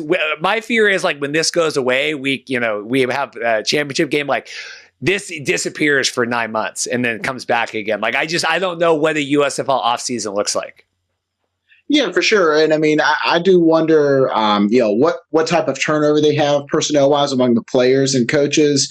How many of these guys are going to get an opportunity in the NFL? How many names will we know, or will it be a complete learning curve again as we head into the next season? And I mean, I think even if that's the case, that may not necessarily be a bad thing. And but I mean, I think they've got to figure out how to maybe get some better quarterbacks in the player pool, and that may be increasing the salary for quarterbacks. And I think think we've seen at least one league, if I'm not mistaken, raise their min salary specifically for quarterbacks to try to float the entire league. And so, maybe if you get some guys that have some actual solid NFL starts under their belt, we get a little bit better quality of play. But I think overall, like, if you're watching football in the month of May, you probably really want to watch football, and that anybody watching this right now probably fits into that category. So, we'll just watch anything. So.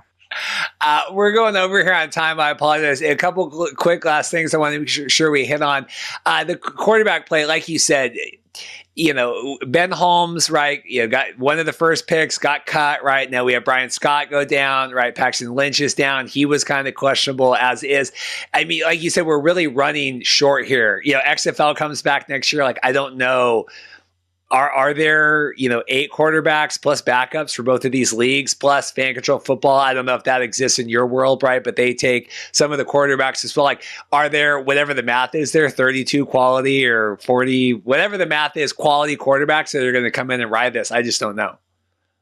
Yeah, it's going to be a tough challenge. There's barely 32 good quarterbacks to fill out NFL rosters, think about how big the gap is between a mediocre quarterback and a bottom of the barrel NFL starter. It dries up really quickly. And, the same thing's true at the offensive line, like especially the tackle positions. Like, that could be a place where holes become evident really quickly. And maybe we're seeing that in Philadelphia right now. They're taking a ton of sacks, but maybe that's also got to do with their volume as well. So, they've got some personnel things to try to figure out over the next little while.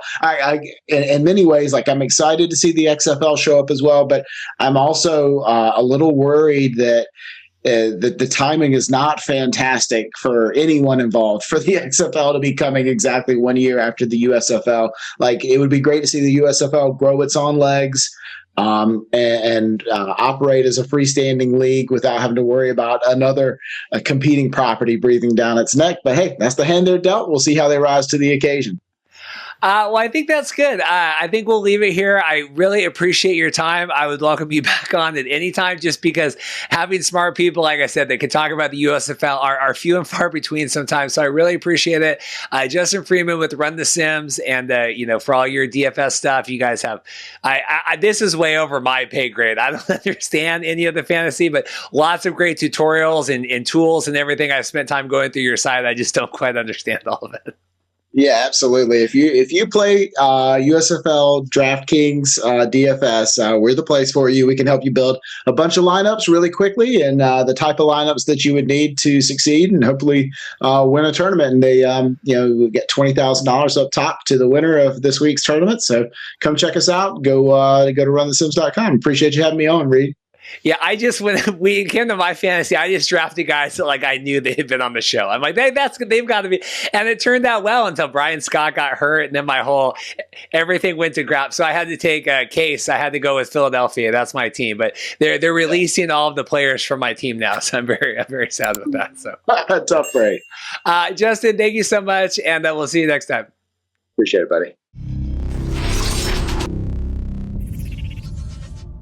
Well, I'm thrilled today to welcome back friend of the show, Paul Reeths. Now, you're known as a USFL historian, but also you run Our Sports Central as well. So, I mean, we bring you on for your USFL expertise, but obviously you cover all minor and alt football. How are you doing today? I'm well. Thank you for having me back on.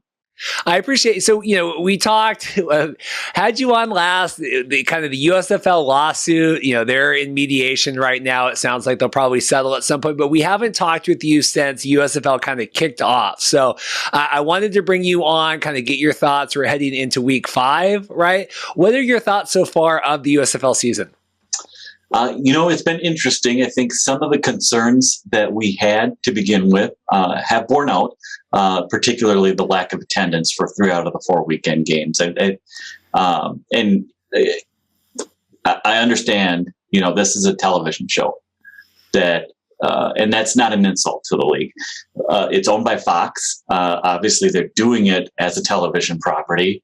I don't know that they properly considered what virtually empty stadiums would look like and how that impacts the television product. So that's on the negative side. On the positive side, we've had a lot of good, close games. The teams generally seem to be fairly well balanced. So that means competitive matchups week in and week out. And, it's kind of been fun to see it evolve a little bit. It's interesting. And, it's so much is made of the attendance stuff. I got in trouble on Friday. Farhan Lalji, friend of the show, he had turned on, he was watching NHL playoffs and, Edmonton was killing the Kings. So he turned on that Friday night game. And, I imagine this was the first time he had watched any of the USFL. And he said, man, there's really nobody there. And I hate, there's all the debates online. What is surprising to me is that Fox hasn't considered changing their approach to how they film those games, right? That it's wide drone shot. We're going through, we're showing the end zones. Even WWE, when there's no crowds in the stands, right? They'll kind of position or move it around. It's weird to me that Fox has just dove in and said, we don't care. We're just filming it as we would anyway. And if you're a fan of one of these leagues, you can kind of, when you get that overhead shot, you see kind of the empty stadium on the one side, and you're kind of in the back of your mind, well, maybe everybody's sitting on the other side. Then when they show the drone shot, you're like, no, there's actually no one there. So that's, I agree. Yeah, they maybe would want to go a little bit tighter on those games. I don't want to pound on it, but I wish that they would have considered how that impacts the television product just a little bit more. It's weird to me that, and I've said this a couple of weeks ago, that I think they should have just called them the Stars, the Stallions, the Generals, would have opened you up to negotiations with other cities if we needed to. Not one person I think in the world is watching because it is the Houston Gamblers. I think they're watching because they like spring football, right? We kind of found this week ratings have kind of stabilized, right? 1 million, a little over 1 million for those broadcast games. I think you would have done it that way, and maybe Birmingham would have been more open to it. It's astounding to me that people aren't going to the non-Birmingham games. Yeah, you look at this, though, if you are in Birmingham, you already can go to see 10 straight weeks of football for your hometown team. So, that is that's a lot to ask of a fan to begin with, but then to ask them to see extra games on the weekend. I think that it really is asking a lot of the Birmingham fans to have them come out. And, the downside is that it ends up looking and feeling a little bit more like a scrimmage. And so, I know that that's not what they want to give off with these games, and that's not how the players and the coaches are approaching them, but it does give that feel, unfortunately. What do you make of the talent level? We have Justin Freeman on today. He does kind of DFS, sports fantasy, and then Eric Galko. Eric said, the games have been fine, which I don't think is what we want when you're really the only spring league in town right now, right? You're not competing against the XFL or, fan control football to some extent. But what do you make of the overall talent here 4 weeks in? And it's so hard. It's easy to jump in and criticize, especially when you see guys missing 21-yard field goals. I think that is probably a little bit better than than what the critics say. It's really amazing that once guys get shots, they can be ready to step up in competition level. We saw Sam Mills, an original USFL guy who was thrown onto the scrap heap. He was not going to get another shot. Now today he's a Hall of Famer. It's just so difficult, I think, for the average fan to look at the overall talent in the game. What you're seeing is, okay, maybe your wide receiver, his 40-yard dash is 0.2 of a second slower than the NFL top. But so is the defensive back that he's facing. So it really is tough. We've seen some fantastic catches in the league. Quarterback play has been, much less even. Is that because of lack of talent, lack of continuity? Both of those things probably come into play a little bit. And I think we'll see it improve a little bit as the season moves on. But it is really hard to get a feel for that. If anything, I think our concerns about this inaugural coaching staff. Some have done better than others, but you just wonder, what if we what if we had asked Steve Spurrier or June Jones and picked the top 3 names each of them would have recommended, just to liven things up. The offenses seem a little bit old, and I think that there's probably more imagination to be had in coaching staffs. Well, and even a lot of the rules that have been brought in, right, is things to kind of spice it up from the XFL or whatever you want to, say that they took the inspiration from. We saw the 1 3-point play, a couple 2-point conversions, not a lot, the double forward pass hasn't really, it feels like it doesn't feel that inspired. And like you said, I don't know if that's the coaching staffs. I mean, Kirby Wilson has been just a failure, I think, across the board, both on the field and off. Even Jeff Fisher this week, going for the field goal, you have a puncher. I mean, weird decisions that way. And that's the kind of thing that I'm looking at. I mean, you look at the Alliance of American Football, Orlando. First game out of the blocks, they threw the pass to the quarterback for a touchdown. You have June Jones running his crazy offense in Houston with the XFL right from week 1, and here we are almost halfway through the USFL season, and you're really looking and you're really waiting for kind of that breakout offensive performance. I will say, Philadelphia, whatever he's doing there, he's lost a starting quarterback, and they haven't seemed to have missed a beat offensively. Maybe a guy who's showing that he's in a good place. But some of the other decisions, I love New Orleans' end of the game aggressiveness, contrasting that with Jeff Fisher's lack of aggressiveness. And really, New Orleans was in a better position to make that field goal. I think they had more confidence in their kicker. Only needed the tie. So, I mean, I would like to see a little bit more variety from coaching decisions. Yeah, the Brian Scott thing was a big blow. It's hard, and we're running into this now. Michael, the puncher for the Panthers, got released, because of the field goal thing. A longtime friend of the show, Matt Mangle here, the Stars have brought in a new kicker there. It's these players kind of being put in situations. So we have the chip gate, and we get rid of that. Now we're asking punchers to kick. It's showing.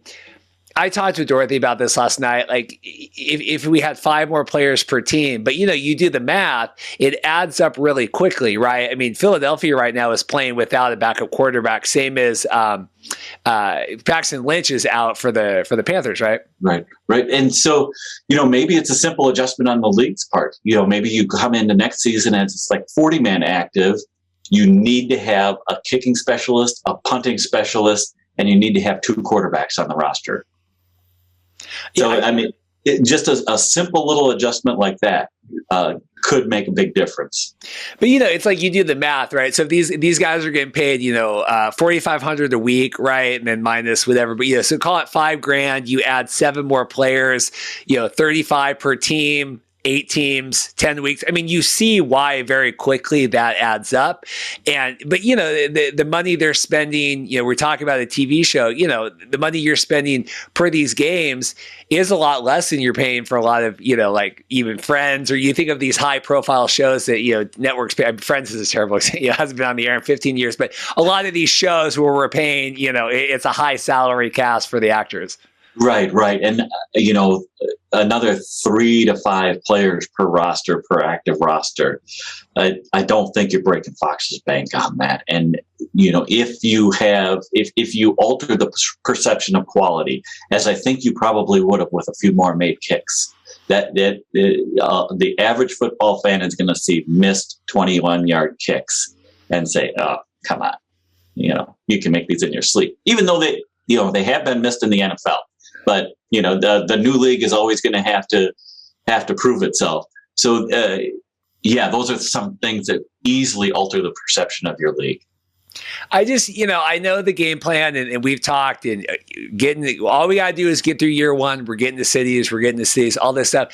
I always argue you never have a second chance to make a first impression, and what's living through this year with this, I'm hopeful, right? I want that, and the ratings are fine. I don't think that they're phenomenal. I mean, they went up again this week. Like I said, I think we're finding that settling point. They went up, I think it's overall 12% from when they had dipped. But it's not setting the world on fire, and I don't see it building here to the playoffs. I mean, do you see I see it leveling out? If anything, I think the going gets tougher. I think that when you view ratings, and even going back 40 years to the original USFL, that the summer weather becomes such a draw. So the problem is that as your playoff races are heating up, as you get into the meat of the season, and what would normally be a bigger draw, you have an even bigger draw from the outside nice weather in a lot of areas. So that is going to probably impact TV ratings. I would not be shocked at all to see a little bit of a slide through the remaining month. It's very possible. I didn't anticipate that. They picked this time frame. I really thought, right, because when Daryl Johnston came out and said, normally they do it in February, we're going to do it because then we're not competing against March Madness. We're competing against baseball and stuff. NHL is so hot right now. I have 4 games a night to watch or day. I am so, even though the Kraken are out, I am so all in on the Stanley Cup playoffs right now. NBA, if that's your thing, and like you said, the weather, it's weird. When we got involved with all the CFL of it all, when we were talking with the XFL, that's always their thing. It's people don't watch in the summer and their vacation. And I always thought, well, that's kind of hogwash. But now I do think that the USFL might kind of consider that. Plus, Birmingham's going to be hot here coming up pretty soon. It is, yeah. So you think that those crowds are small for the 3 games right now? They might get even smaller. But it is what they picked. And that is one of the things that, maybe that is a test for the league this year, that they'll see how this time frame works. So, and you're right. Do you battle March Madness, or do you battle the improving summer weather? We'll see how this ends up working out for them. If the ratings don't slide, if the ratings increase or stay steady, maybe they have found where they want to be. I would be a little bit surprised, though, if that happens. I just, what I would pay to be on the fly on the wall at Fox Sports headquarters or whatever, is 1.1, is that million for, the prime time, Saturday, it's hard. Is that what they envision here when it's it's 50 million, it's 3-year plan. We've got this, we had Brock Heward on last week. He said that the opening kickoff game was like the Super Bowl in terms of, people, executives that were there and in the production trucks and stuff. Is all this work for $1 million a week when it's we could re-air any show in the world in that time slot, buy a movie, right? Air the old Avengers stuff. I just don't know if that's what they want, if that's what they envisioned. Yeah. And I don't know what their viewership target, is. My guess is that they wanted to average somewhere around 1.5 million over the course of the season for the network games. I think it's going to be hard to hold that. They're probably about there right now with the big start. But I think that there will be a little bit of a slide from here on out. So it'll probably wind up underneath that 1.5 million. Now, if Fox does take the long-term view on this, they may say, hey, you know what? We've got neutral site games. 3 out of the 4 games didn't look all that great on TV. We know this. We got it. Okay, if we have areas where we can kick up operations, I don't think that there's any reason why we can't do 1.5 million, 2 million for network games going into next year if we're in home cities, if we go big, before the season starts, and if we continue to build this thing. Network TV is not often the most patient parent. So we'll see if they have that kind of long-term vision. I would like it. It's hard. I mean, Danny and The Rock right now, Anthony Becht, I think, was on this week saying they're still negotiating, leases for cities, which is terrifying a little bit just because we're in May. I question the XFL's timeline all the time. It is equal opportunity kind of with that, but that's a ton of work. It's a ton of money. It's a ton of more logistics. That 50 million or whatever they've got this year, it's a huge jump to have these guys in all their cities and have the teams and have all the training camps and all the different practices. And It's a big leap. It's a big leap from this to next year. And I don't, we said on here, getting through year one is the goal, but it's kind of what you look like when you get to the end of year one. Right. And they're going to assess the entire year. They're going to assess, are we playing at the right time? Are we playing in the right places? What can we do to continue to build this thing? And, I think that there are a lot of things that they can do differently. I think that there are a lot of advantages just coming back provide. You're no longer a new entity. There is a little bit of continuity. There are broadcast slots. You have some consistency on Saturday night, but otherwise games have kind of been all over the place. So maybe bringing some consistency to that, and that might take a couple of years because you have to work with other broadcast properties that already have spots in the schedule. So nailing down some of those things could provide some extra benefits too. I do want to agree with you too that I'd like to see the XFL a little bit further ahead where it is now. I think you're definitely getting into the part of the calendar where you want people to know where your teams are going to be, and you want them to know when tickets are going to be available, because you still have a few months, but the time is ticking. Yeah, for the life of me, I can't figure out this Fox time slots and the networks. It made sense. XFL was paying to be on, they were paying their own stuff and splitting the ad revenue, I think was kind of the deal they had with that. But okay, it makes sense. We got some games on FS2 and some on FS1 and some on whatever. But Fox controls this whole thing. I just don't know. Even if it is Peacock every week, it needs to be Peacock every week at 2:00. It can't be FS1 on Friday at this time. You guys built the slate. You own all of this. The TV, I thought that was the whole benefit of the TV network controls all this. But then it's we're going to put it on. That Friday night, whatever it got 272, I think I think that's a great rating for that, because that's a terrible time slot. Yeah, I agree. That the number of viewers was higher than I thought it was going to be for that terrible time slot. And especially when you consider that they had 2 Eastern teams. So if you have any home market interest, you hurt yourself by putting 2 Eastern teams on that late. Fox and NBC are throwing these things on where they have room when they have holes. So I would hope that they've taken into account that there's probably a bit of a ratings hit that they're taking because of the irregular time slots. Yeah, I think people are so habitual, right? And that it seems like we got the Saturday prime time if it's on NBC or Fox, but I couldn't tell you week to week, what time anything's going to be on. And we cover this. This is, I do this every week. It's hard, and I just don't know how.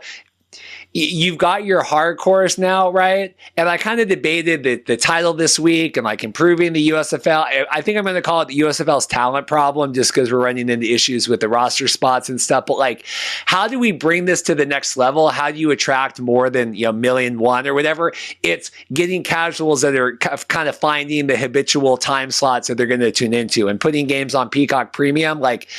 That's such a step. I didn't watch it. I'm sorry. I didn't watch the game. Yeah, I didn't either. I was a little bit tempted to, and then all of a sudden it was past the game time. So it is a little bit tougher, and I do realize some people get it for free as part of cable package, and it's honestly not that much. So if there was a game a week, does that change the equation for people? I think a lot. Just looking around, a lot of people were unsure, and they're like, wait, what channel is the game on today? I can't find it. Okay, it's on Peacock Premium. And there's still a little bit of an educational aspect to it, because maybe some of the older viewers aren't used to, these pay services. And so they're hesitant with it. Maybe next year that looks a little bit different, and especially with a regular game on there. So again, all these things Fox and NBC are going to have to look at after the season and determine what worked and what didn't. I do hope they look at the broadcast windows and decide, we need to be a little bit more consistent. And I know that they're doing this kind of, we'll let you know the schedule 2 weeks before. I don't think that helps anything. People can't look ahead. There's no planning, involved there. Here's just a hint to Fox. Okay, your best game to televise on Saturday night is going to be Birmingham. Everybody else, it's going to be empty. Okay, it doesn't really make much of a difference otherwise. You could set the schedule for the rest of the season right now. If you need, tell everybody you can flex the last 2 weeks. Everybody knows what that is. The NFL does it. But get your schedule out so people can actually look at it and figure out when the games are going on.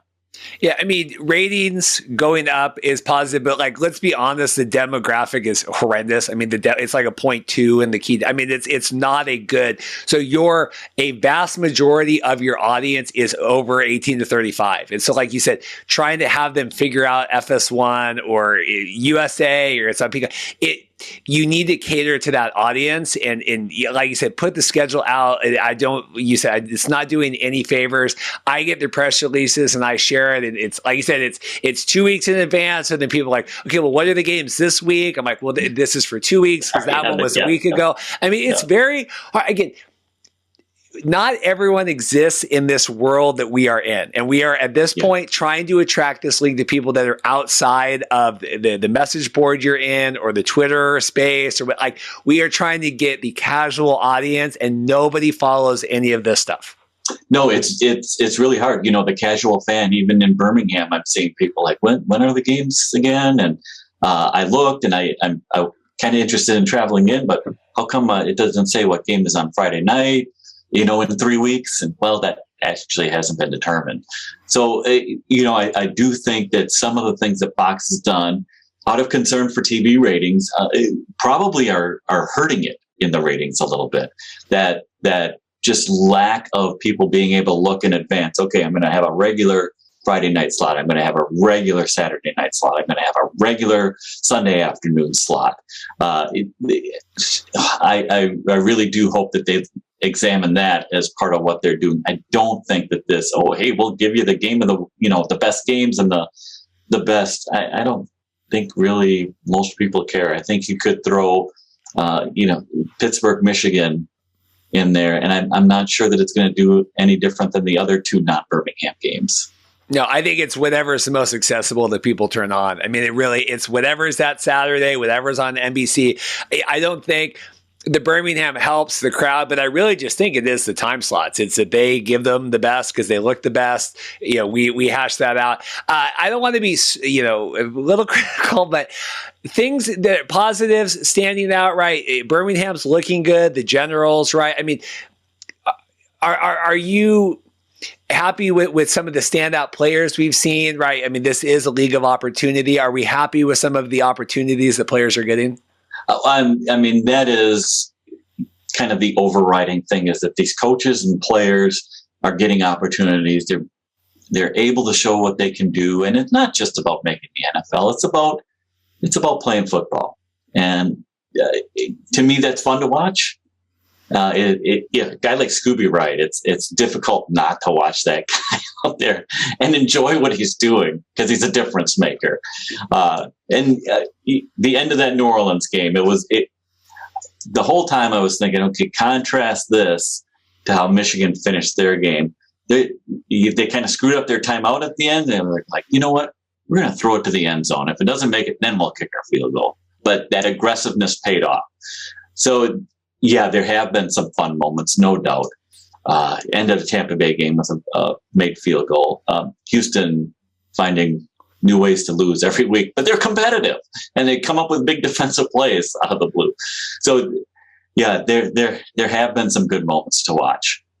It's funny. Yeah, the Scooby Wright thing, and I still love the United by Football. I got to watch this week's. Last week got all screwed up with the time slot, because I think they did, one of the games got delayed, and then it was uploaded like half to the Fox app. Like it was only 22 minutes of it. I said, I don't want to speak to the popularity of United by Football, but it is odd to me that only half the episode is on there, and it's been like 5 days, and not one person has said anything about it. Like I don't want to, but I do think we're getting good insights, like Scooby, talking to the coach, and he's like, "Hey, I don't want to pump you up too much here, but like, you're the best guy we have, right? Like, I love you. And you're getting these good moments. I think that is great. I mean, I think you almost get more standout from some of the players on there, like Brian Scott had good moments than you do on the field sometimes, because you are getting to know the guys a lot more.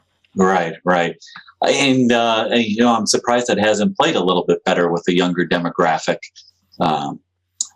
So getting, with just looking at the demographics, I do wonder what they're lacking there, and if they can identify specifically why maybe a younger generation hasn't tuned into this. Well, we're shortening the game, so we're trying, right? I mean, it is that they're making strides kind of mid-season, which is interesting that way. I don't. If you're going to shorten the game clock, I don't know why you can't just say, "Hey, we're adding a couple more guys to these practice squads." If that's if we're making changes midfield, add 3 people to every practice, make it 10 people on the practice squad or whatever the hell it is, and then if we're going to the effort of changing things midseason. Right, and I kind of like to see that timing rule apply, except to the last 5 minutes of each half. Just make that consistent across the rest of the half. Okay, now we're doing the 5-minute timing rules, and then we're going to do the 2-minute timing rules. Okay, it's pretty simple then. But having it, 2 quarters and not the other 2 quarters, or at least the 10 minutes of those 2 quarters is strange. But they are looking at things, and I do think length of game, it's very smart to address that. The one thing that stood out to me about the Alliance of American Football games was their game time. They had rules specifically implemented to speed up the games. And so those games were blowing through in about 2.5 hours. And I remember watching I think it was a 17-12 game. And there were like 5 minutes left in the game. I'm like, holy cow, this has been this kind of otherwise boring defensive battle. And it feels tight. It feels like a very tight product. So I think Fox was wise to address that. I'm not quite sure why that didn't pop up earlier, maybe before the season started. Like, okay, we're probably tracking over 3 hours here. That's going to mess up our broadcast windows. But at least they did address it. Yeah, like I said, if you're going to address some things, I would address other things. I still maintain this roster thing as we get into, and I've been talking, Mike Mitchell and everyone, as we get week 6, 7, 8. I mean, we're running out of guys here that are capable of kind of stepping in to take these roles. I mean, we're finding that with special teams. Eric Galko was talking about the offensive linemen and that being a pinching point for the XFL. So we'll see. Let's address some of these things as we can.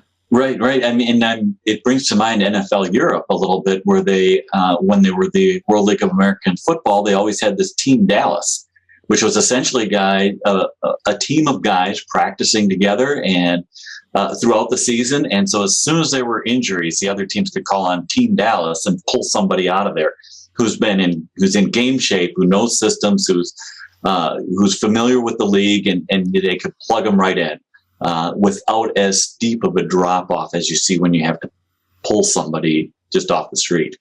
Yeah, I mean, I couldn't imagine that being called and, hey, come, game's Friday, we're calling you on Monday. We'll see, it's.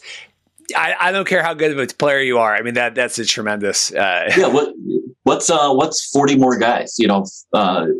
In training at even half the rate that the other guys are being paid, and if you get called up, then you get the full rate, and you're on that whole deal. But I think that they need to. It feels like they kind of went cheap on roster size, and that has impacted the quality of the product. It is. All the money has gone to Tom Brady's broadcast contract. That is, they saved it, and they said, we're going to. Paul, I could talk to you forever. Any last stuff, any final thoughts? I mean, I'm sure we'll bring you back here in a couple of weeks, but any final thoughts today before I let you go? So, yeah, we're halfway through the season, just about. This weekend will mark the halfway point. I think we have seen improvements in areas and some perplexing, maybe lagging, and not the same improvements in other areas. So how does Fox adjust going from now through the end of the season? Did they play it kind of close to the vest and not change a whole lot? Or do they address some of the issues that we've seen? As simple as you mentioned, roster size, even just a couple extra active guys and stipulating, got to have a kicker or a punter, got to have a kicker and a punter and a couple quarterbacks on the roster. It's just part of the quality of product thing. And, after this, then I guess I have not heard any rumblings in local markets about, oh, hey, the Maulers are actually going to be here next year, or it looks like they're talking to. I haven't heard any of that. So if that's going on, they've kept it awful quiet. I think if there were even some rumors about that happening, about Houston playing in Houston next year, you'd see a little bit more local excitement, and maybe you could head off some of that ratings slide. Yeah, it's interesting. I think that this is such a sliver of Fox, right? A lot of the people involved in this league, have been doing other things. And it's also, I really think that they just have their head down of like, we are going through this season. And like you said, then maybe we'll negotiate, do that stuff. I get that, but like, this is when everyone is talking about the USFL. Like, I do not know what a USFL offseason looks like at all. Like, obviously we're going to be covering CFL and XFL getting ready, and obviously any news that comes out. But like, I think this is your time to handle a lot of this stuff, making changes, improving the rate. Like, I get it sucks, but that is when all the interest is when it's in season. I get frustrated. Same with the CFL when I want to talk to people during the season and they're like, oh, it's crazy. It's stupid. It's like, that's why people want to talk to you right now. I mean, the NFL knows how to handle media like that. People want to talk to you when it's in season. And yeah, I don't know. Mike's mentioned a little bit about that. We talked about it in the kickoff, and we really haven't had too many rumblings, like you said, about ownership groups or anything since kind of Mike's last appearance on our kickoff show. So. Yeah, and reaching out. Okay, I know that there are a lot of people who watch or listen to Colin Cowherd. Okay, but there's a lot of people who watch and listen to ESPN too. So, are you content in writing that off? Communications, I think, is an area in which the USFL needs to improve vastly and could do it today. They should be much better at it. They should be casting a wider net, not just with the Fox affiliates. Okay, if you want to do something exclusive with your Fox guys, do it exclusive. Then an hour or two later, release it to everybody else. But do release it. Write press releases. Get out injury reports, transactions, everything you can do to get anybody talking about your league. You sign a guy from University of Wisconsin, send a press release up to the Madison paper. If 5% of that makes local media, it's another mention of your league. I could not. I could scream against the wall, and I know there's Mark Perry has been my counselor with a lot of this stuff in private messages. It kills me. This like it's Fox or nothing. That's all we're doing. We're gonna give RJ Young every person in the world. Keep in mind our ratings are pretty comparable to USFL content. I mean, obviously RJ and the other guys have tremendous college stuff, but like even Outkick, like this keeping everything in the family. And I just speak from a selfish, like I want to talk to these people and spread whatever, but it's not like you're lighting the world on fire. It's not like RJ Young's Brian Scott interviews getting 10,000 views on YouTube. So like, what are we parsing here if we're going through that effort? Yeah. I mean, some great stories, the Birmingham Stallions kicker. You need to cast that out. You need to cast a wide net, because if you just count on the people who are regularly tuning into Fox or NBC, you're missing all the ESPN guys. So absolutely, you had made the comment, go big or go home. And I think that applies to the way that they've dealt with the media. I think that they've chosen to stay home, unfortunately. I hope that strategy changes. Yeah, I don't think Colin Cowherd like sleepwalk reading highlights of the weekend games. Like, I understand, like we're like it's 3 minutes. We're doing that, like, because that's the thing. It's like, well, it's on there. Like Skip and Shannon, they're talking about it. Like they're not watching the games; they're watching the highlights. Like they're not. If you think that Shannon Sharp is sitting down and watching the USFL on the like, he's not. They're giving him. Colin could not care less. I mean, I think Colin wishes it would be big so that he would have something to talk about, in the spring. But like, they're not doing the work. They're broadcasting it out. And I think people read that. I think it reads as hollow when Colin Cowherd is kind of sleepwalking through the USFL highlights on Monday. I think so, yeah. And casting a wide net and bringing in somebody who's actually interested, and even if it's just a quick segment on SportsCenter about a player feature, or all these guys have stories. And if you pitch them right and pitch them to the right people and give it to somebody who can tell it in a compelling way, it only helps your brand.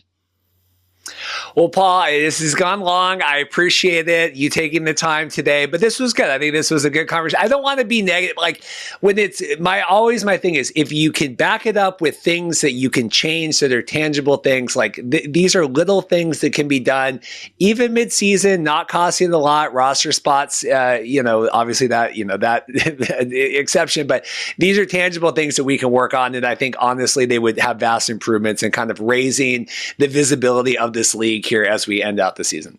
Right. Some things to go through the end of the season and some things to consider in the offseason too. Obviously, they're going to be playing in Birmingham, and 3 of the games are going to be lightly attended. You're not going to change too much about that right now, but there are some tweaks that I think will alter the overall perception of the product going through the final weeks. And I hope that Fox considers them. Paul Reeths, USFL historian, our Sports Central, really appreciate your time today. Thank you again. All right. Thank you for having me on again, Reed. Want to thank all of our guests again for taking time to come on today. Eric Galko, we have Justin Freeman, and we have Paul Reeths. I don't want to be the negative USFL guy, but I just think, like I've said on the interviews, and I don't want to repeat myself too much, but like, when it's tangible things that we can work on, a lot of these things don't cost a lot of money. I think we're trying to raise, we found the level of hardcore football fans that are invested in watching the USFL. That's awesome. A little over 1 million. That's awesome. It's raising the awareness in the casual fans. That is what we need to focus on. We need to get these teams moved into their cities. We need to end the season with a bang. And these are things that you could do mid-season, some of the things you could do postseason, but ways to improve, ways to kind of keep building what the USFL is doing, which I think is great.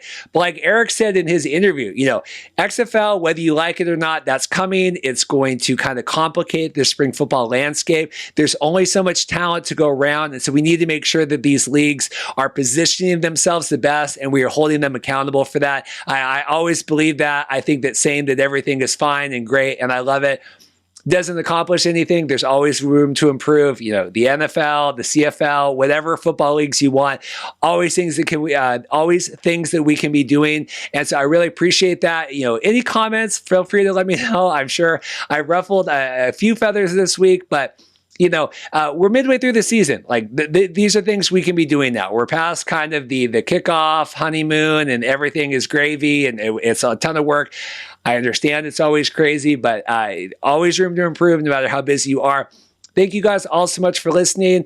Should be, like I said, a loaded show next week. Like and subscribe if you want to partake in any of this nonsense. And I appreciate you guys listening. Thanks.